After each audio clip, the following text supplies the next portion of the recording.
पाखरे नाई धन बाहागर करने को मन। आपण मैंने समस्ते जानती जे खरीफ सीजन रे एथर बम्फर क्रॉप होता किंतु गला वर्ष सरकार जो चाउल संग्रह करते से चाउल सरकार के पाखरे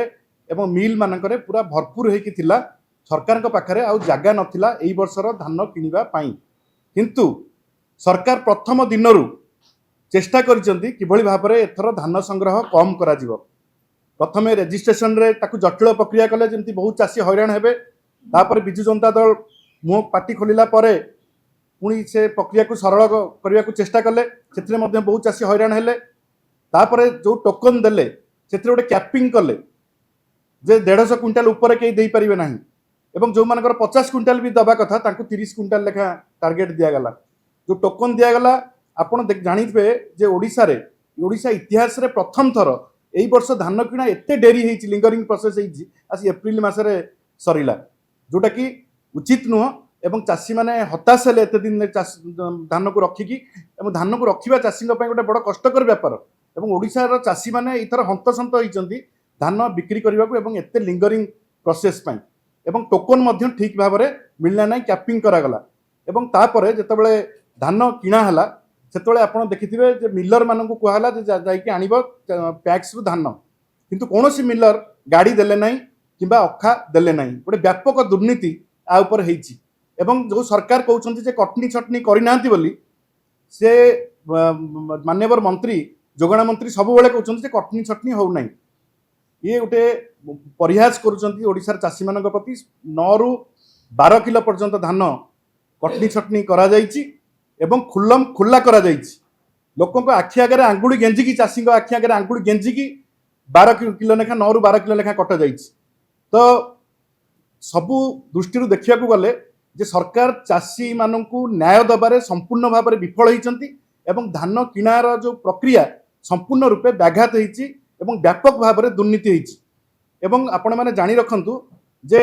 24-25 मसीह 69 टंका बढ़ाई एमएसपी केंद्र सरकार ये 800 इनपुट सब्सिडी जगार 800 प्लस 69 टंका दबा कथा यही वर्ष 25-26 पुणी बढ़ाई 71 टंका। तो आहरी माने दीटा को मिसई देले 140 टंका तो 940 टंका सरकार देबे ना 800 टंका रहिबे ये कथा सरकार आगे स्पष्ट करवा दरकार। 800 टंका इनपुट सब्सिडी देबे बोली सरकार घोषणा करथिले एवं निर्वाचन बैतरणी मध्य पार होइतिले कथा कहिकी एबे जदि 800 टंका परे 150 टंका 140 टंका बढ़िलानी तो आपण काहेकि से 140 टंका चाषी को देबे नाही